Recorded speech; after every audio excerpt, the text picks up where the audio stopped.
যদি গোসল ফরজ হয়ে থাকে কোনো ব্যক্তির উপরে, সাহারির রক্ত হয়ে গেছে, এই ব্যক্তি কিভাবে রোজা রাখবে? নাম্বার 2, রোজা অবস্থায় নামাজ যদি ছুটে যায় তাহলে রোজার উপরে কোনো প্রভাব পড়বে কিনা। 3 নম্বর, কোন ব্যক্তি জাকাতের টাকা গ্রহণ করতে পারবে না। নাম্বার 4, স্ত্রীর কাছে যদি স্বর্ণ বা রূপা থাকে তাহলে জাকাতের টাকা স্ত্রী দেবে না বা স্বামী প্রদান করবে। নাম্বার 5, মাগফিরাতের বিষয় নিয়ে আলোচনা। একে একে আমরা প্রত্যেকটি বিষয় সম্পর্কে জানবো। 1 নম্বর বিষয় হলো নাপাক অবস্থায় যদি সাহারি রক্ত হয়ে যায়, গোসল ফরজ হয়ে গেছে ইতিমধ্যে বা সাহারির রক্ত হয়ে গেছে, এই ক্ষেত্রে ওই ব্যক্তি যদি গোসল করতে যায় সাহারি খেতে পারবে না। এমতো অবস্থায় ওই মানে ব্যক্তি যদি রোজা রাখে ওই নাপাক অবস্থায়, এক্ষেত্রে তার রোজা হবে কিনা এ সম্পর্কে হাদিসের কিতাবের মধ্যে বর্ণনা এসছে। ফামান আজনাবা ফিল লাইলি সুম্মা আসবাহা সাইমান ওয়া লাম ইয়াগতাসিল ইল্লা বা'দা তুলুইল ফাজর ফাইন্না সাওমাহু সহিহুন। যদি কোনো ব্যক্তি হালাতে জানাবাত অর্থাৎ গোসল ফরজ হয়ে গেছে এমন অবস্থায় সাহারির রক্ত সময়, এই অবস্থায় যদি কোনো ব্যক্তি পতিত হয় আর ওই ব্যক্তি যদি গোসল না করে, একমাত্র গোসল করলো ফজরের আগ মুহূর্তে বাদা তুলেল ফজর অর্থাৎ সুবে সাদিকের পরে গোসল করলো, তো ফাইন্না সাওমাহু সাহিহুন, তার রোজা সহিহ হবে, রোজার মধ্যে কোনো বিঘ্নতা ঘটবে না। ওয়াকাদ দাল্লাত আলা যালিকা আহাদিসুন কাসীরা, এই ব্যাপারে অনেক অনেক হাদিস বর্ণিত রয়েছে। ফান আয়েশা রাদিয়াল্লাহু তাআলা আনহা আন্না রাজুলান ক্বাল ইয়া রাসূলুল্লাহ তুদরিকুনি আস-সালাহ ওয়া আনা জুনুবুন ফাআসুমু। জনৈক ব্যক্তি বলল আল্লাহর পয়গম্বরের কাছে, ইয়া রাসূলুল্লাহ, অনেক সময় তো এরকম হয় আমার গোসল ফরজ হয়ে গেছে আর এই অবস্থায় সাহারি রক্ত হয়েছে, আমি মানে নামাজে রক্ত হয়ে গেছে, ওয়া আনা জুনুবুন ফাআসুমু, আমি তো রোজাও রেখে দিই, এই ক্ষেত্রে রোজা রেখেই এবং নামাজের আগে গোসল করে নেই। নবীজি সাল্লাল্লাহু আলাইহি সাল্লাম তার প্রতি উত্তরে এই কথা শুনে বললেন, ফাকালা রাসূলুল্লাহ সাল্লাল্লাহু আলাইহি সাল্লাম ওয়া আনা তুদরিকুনি আস-সালাহ ওয়া আনা জুনুবুন ফাসুম। নবীজি বললেন যে দেখো এই অবস্থা আমারও হয়, কখনো এরকম হয় যে নামাজের রক্ত হয়ে গেছে, সাহারি রক্ত শেষ হয়ে গেছে, আমি রোজা রাখি, রোজার নিয়ত করি। ফাকালা লাস্তা মিথলানা ইয়া রাসূলুল্লাহ, ওই ব্যক্তি বলল, ইয়া রাসূলুল্লাহ, আপনি তো আমাদের মতো না, আপনি তো এমন ব্যক্তি কদ গফারাল্লাহু লাকা মা তাকাদ্দামা মিন যামবিকা ওয়া মা তাআখার, আল্লাহ আপনার পূর্ব পশ্চাতের ত্রুটি বিচ্যুতি মাফ করে দিয়েছেন। ফাকালা ওয়াল্লাহি ইন্নী লা আরজু আন আকুনা আখশাকুম লিল্লাহ ওয়া আতকাকুম, যে আমি তোমাদের থেকে আল্লাহকে বেশি ভয় করি, তোমাদের থেকে আল্লাহকে বেশি, আল্লাহর তাকওয়া বেশি অর্জন করে থাকি। রাওয়াহু আহমদ ও মুসলিম আবু দাউদ, এই রাওয়াতটি মুসনাদ আহমদ, মুসলিম শরীফ, আবু দাউদের মধ্যে রয়েছে। তাহলে বোঝা গেল কোন ব্যক্তি যদি সাহারি রক্ত হয় এই অবস্থায় হয়, নাপাক অবস্থায় থেকে থাকে, আর এই অবস্থায় যদি সে রোজা রাখে, গোসলটা করলো ফজরের নামাজের আগ মুহূর্তে, তার রোজা হয়ে যাবে। এ প্রসঙ্গে হযরতে আয়েশা এবং উম্মে সালামা রাদিয়াল্লাহু তাআলা আনহুমা থেকে আরেকটি রওয়ায়াত রয়েছে, আন্না নবী সাল্লাল্লাহু আলাইহি সাল্লাম কানা ইয়াসবাহু জুনুবান মিন জামাইন গায়রা ইহতিলামিন সুম্মা ইয়াসুমু ফি রমাযান। নবীজি সাল্লাল্লাহু আলাইহি সাল্লাম বিবিদের সাথে মানে দৈহিক সম্পর্কের পরিপ্রেক্ষিতে নবীজি সাল্লাল্লাহু আলাইহি সাল্লাম কোনো কোনো সময় নাপাক থেকে যেতেন আর এই অবস্থায় রোজা রাখতেন। হুজুরে পাক সাল্লাল্লাহু আলাইহি সাল্লাম সুবে সাদিকের পরে যে গোসল করে নিতেন। এবং মুত্তাফাকুন আলাইহি, রাওয়ায়াতটি বুখারী মুসলিম উভয়ের মধ্যে রয়েছে। বিধায় প্রথম যে প্রশ্ন, এই প্রশ্নের উত্তর আমরা জানলাম যে কোনো ব্যক্তি যদি এই নাপাক অবস্থায় থেকে থাকে এই অবস্থায় রোজা রেখে দিলে তার রোজা হয়ে যাবে। নাম্বার 2, দ্বিতীয় নম্বর প্রশ্ন হলো রোজা অবস্থায় নামাজ যদি ছুটে যায় এক্ষেত্রে রোজার উপরে কোনো প্রভাব পড়বে কিনা। এ প্রসঙ্গে আমরা নবীজি সাল্লাল্লাহু আলাইহি সাল্লামের বর্ণিত একটি হাদিস আমাদের অনেকেরই জানা আছে। বুনিয়াল ইসলামু আলা খামসিন, শাহাদাতি আল্লা ইলাহা ইল্লাল্লাহ ওয়া আন্না মুহাম্মাদার রাসূলুল্লাহ ওয়া ইকামিস সালাহ ওয়া ইতাইজ যাকাত ওয়া সাওমি রমাদান ওয়া হজ্জিল বাইতি ইন ইসতাতা ইলাইহি সাবিলা। নবীজি সাল্লাল্লাহু আলাইহি সাল্লাম বলেন ইসলাম 5টি বস্তুর উপরে, 5টি জিনিসের উপরে ইসলামের ভিত্তি। 1 নম্বর হলো আল্লাহর শাহাদাত, আল্লাহ তাআলা এক, এই সাক্ষী দেওয়া, মুহাম্মদ সাল্লাল্লাহু আলাইহি সাল্লাম আল্লাহ রাসূল, এই কথার সাক্ষী প্রদান করা। 2 নম্বর নামাজ কায়েম করা। 3 নম্বর যাকাত আদায় করা। 5 নম্বর রমাদানের রোজা রাখা। 6 নম্বর হলো বাইতুল্লাহর হজ করা। এর 5টি রুকুন। অতএব যে ব্যক্তি ফামান সামা ওয়ালাম ইউসাল্লি ফাইন কানা জাহিদান লিল ফারিজা ফাইন্নাহু কাফিরুন, মুত্তাফাকুন আলাইহি। এই ব্যাপারে উলামায়ে কেরামের অভিমত হলো কোন ব্যক্তি যদি রোজা রাখে আর নামাজ না পড়ে আর সেই ব্যক্তি যদি নামাজকে অস্বীকার করে, তাই না, নামাজ পড়ার প্রয়োজন নেই, অস্বীকার করে যদি নামাজ না পড়ে, তো সে তো কাফেরই হয়ে গেছে। অতএব তার নামাজও কবুল নাই, রোজাও কবুল হবে না, সে কাফেরে পরিণত হবে। আর ওয়ামান সাল্লা বা ওয়ামান সামা ওয়ালাম ইউসাল্লি কাসলান ফাকাদ ইখতালাফা ফিল উলামা। আর যদি কোনো ব্যক্তি রোজা রাখলো কিন্তু অলসতা করে নামাজ পড়ে নাই, এ ব্যাপারে উলামায়ে কেরামের দ্বিমত। যিনারা বলেন ওই হাদিসের আলোকে ফামান তারাকা সালাতা মুতাআম্মিদান ফাকাদ কাফার, যে ব্যক্তি এক ওয়াক্ত নামাজ জেনে শুনে পরিহার করলো সে কাফেরে পরিণত হলো, তিনাদের অভিমত হলো যে ওই ব্যক্তির রোজা রেখে লা ইয়ানফাউস সাওম, তার রোজার দ্বারা কোনো ফায়দা হবে না। তবে জমহুর উলামায়ে কেরাম বলেন তো তার রোজা হয়ে যাবে যদি কোনো ব্যক্তি নামাজ না পড়ে, শুধু রোজা রাখে, নামাজের মধ্যে অলসতা করলো, নামাজ না পড়ার কারণে সে গুনাহগার হবে, মুরতাকিবে কাবীরা হবে, কাবীরা গুনাহ করলো, আল্লাহর কাছে তওবা করবে, অনুতপ্ত হয়ে তওবা করবে, তবে তার রোজাটা হয়ে যাবে। কিন্তু এই রোজার দ্বারা আল্লাহ তাআলা সন্তুষ্ট থাকবেন না, আল্লাহর সন্তুষ্টি অর্জন করা যাবে না। নাম্বার 3, তৃতীয় নম্বর প্রশ্ন হলো কোন ব্যক্তি জাকাতের টাকা গ্রহণ করতে পারবে না। জাকাতের টাকা গ্রহণ না করার জন্য যদি সন্তান জাকাত দেয়, আর এই জাকাত যদি পিতা, দাদা, দাদি, উপরের সিঁড়ির ব্যক্তি, এমনি নিম্নে সন্তানের মানে জাকাতের টাকা তার ছেলে মেয়ে, হ্যাঁ, নিম্নের অর্থাৎ পোতা ছেলে, নাতি ছেলে, এদেরকে দেওয়া হয়, তো এই জাকাত গ্রহণ হবে না এবং ওই সমস্ত ব্যক্তি জাকাত গ্রহণও করতে পারবে না। আরেকটি মাসালা হলো যে নেশাব পরিমাণ মালের মালিক, যে নেশাব পরিমাণ মালের মালিক যে ব্যক্তি, তার উপরে যদি হাউলানে হাউল বছর অতিবাহিত নাও হয়, ওই ব্যক্তিও জাকাতের টাকা, ফিতরার টাকা, সদকার টাকা গ্রহণ করতে পারবে না। অর্থাৎ যে ব্যক্তি নেশাবের মালিক, অর্থাৎ তার ঘরের অতিরিক্ত মাল সামানা হিসাব করে দেখা গেল 52.5 তোলা রূপার মূল্য, অর্থাৎ 2,14,000 টাকার সামানা তার ঘরে আছে, ওই ব্যক্তি জাকাতের টাকা গ্রহণ করতে পারবে না, ওই ব্যক্তির জন্য জাকাত গ্রহণ করা জায়েজ হবে না। এজন্য জাকাত যারা প্রদান করব, গরিব, প্রকৃত যে 8 প্রকারের কথা কোরআনুল কারীমের মধ্যে এসেছে, ইন্নামাস সাদাকাতু লিল ফুকারা ওয়াল মাসাকিন, আল্লাহ তাআলা যে 8 প্রকারের ব্যক্তির কথা বলেছেন, ওই সমস্ত ব্যক্তিদেরকে আমরা জাকাতের টাকা দেব।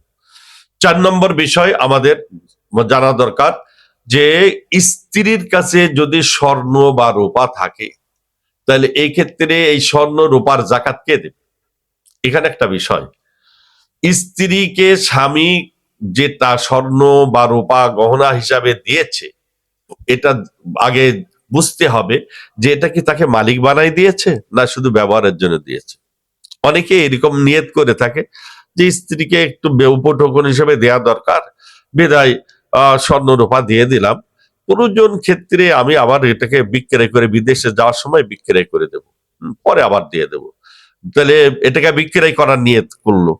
অথবা এরকম যে তাকে আমি ব্যবহার করার জন্য দিয়েছি, যে কোনো প্রয়োজনে আমি এটা তার থেকে নিয়ে নেব, তাহলে এক্ষেত্রে তাকে মালিক বানাই দেওয়া হয় নাই, স্বামী দিয়েছে ঠিকই ব্যবহারের জন্য, এর প্রকৃত মালিক স্বামী।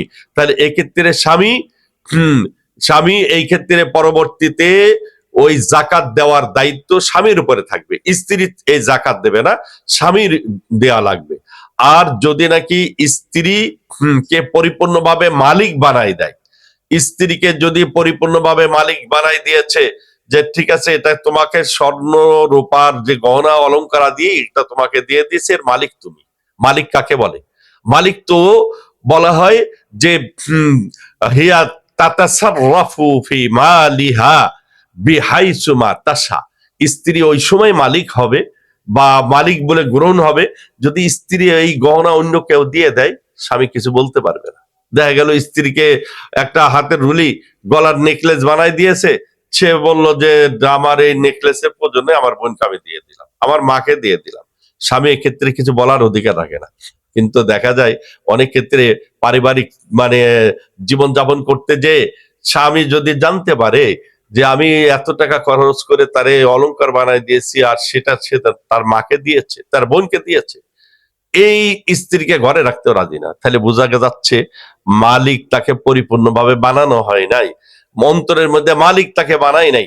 এই ক্ষেত্রে মূলত দায়িত্ব থেকে যাবে স্বামীর উপরেই।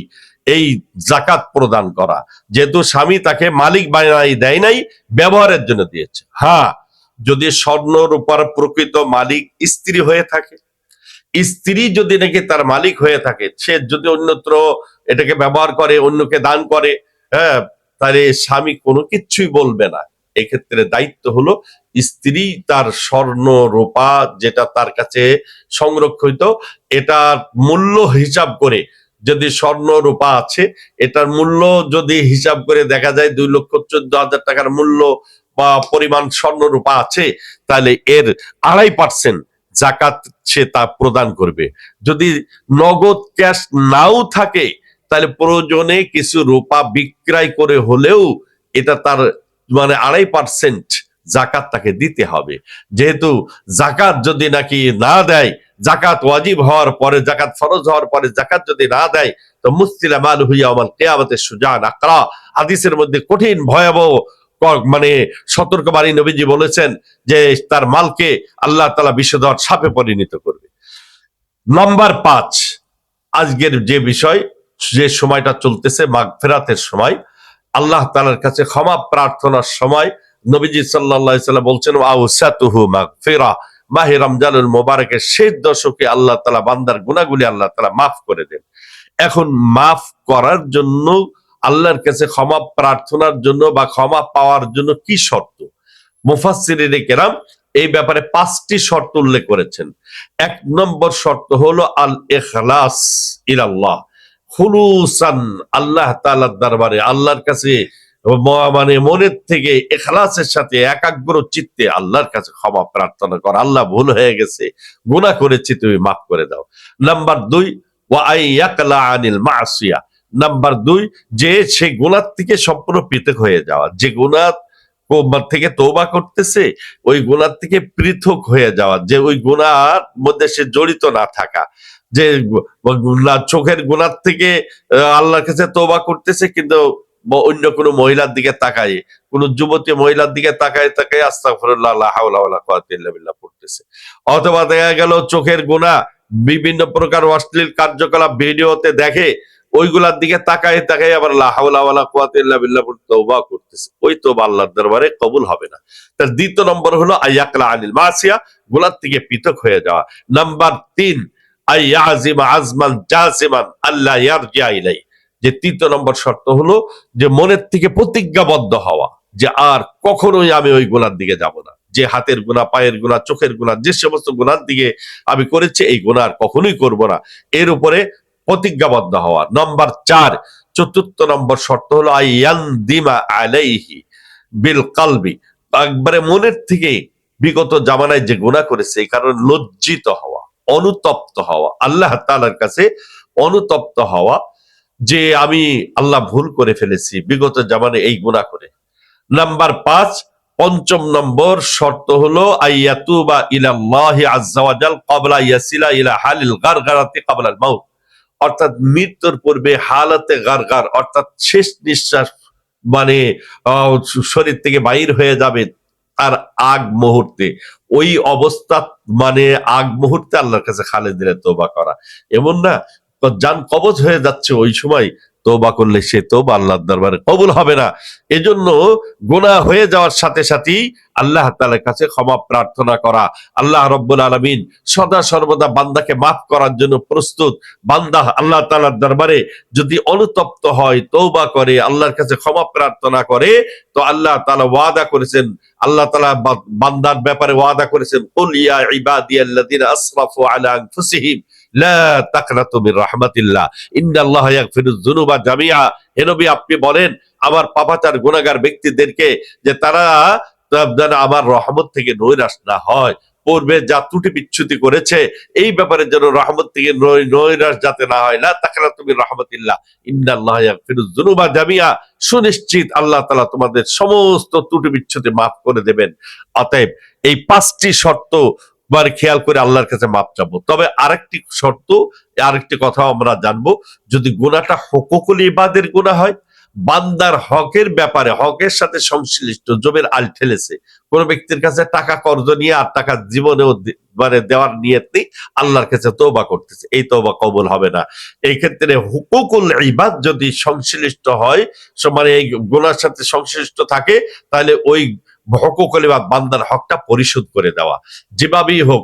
যদি তার জানা থাকে যে অমুক অমুক ব্যক্তির কাছে আমি টাকা নিয়েছি, তো ওই ব্যক্তির কাছে যে টাকা পরিশোধ করা, যদি দিতে না পারে তাহলে তার কাছে যে ক্ষমা চাওয়া, যে দেখেন আমি আর দিতে পারবো না, আমার দেওয়ার মতো কোনো ক্ষমতা নেই, আল্লাহর রাস্তায় আপনি আমাকে মাফ করে দেন, তার কাছে মাফ চেতে হবে, এরপরে আল্লাহ তাআলার কাছে ক্ষমা চেতে হবে। আল্লাহ তাআলা আমাদের সকলকে এই মাগফিরাতের সময়ে আল্লাহ তাআলার দরবারে বেশি বেশি ক্ষমা প্রার্থনা করার তৌফিক আল্লাহ আমাদেরকে দান করুক, আমিন।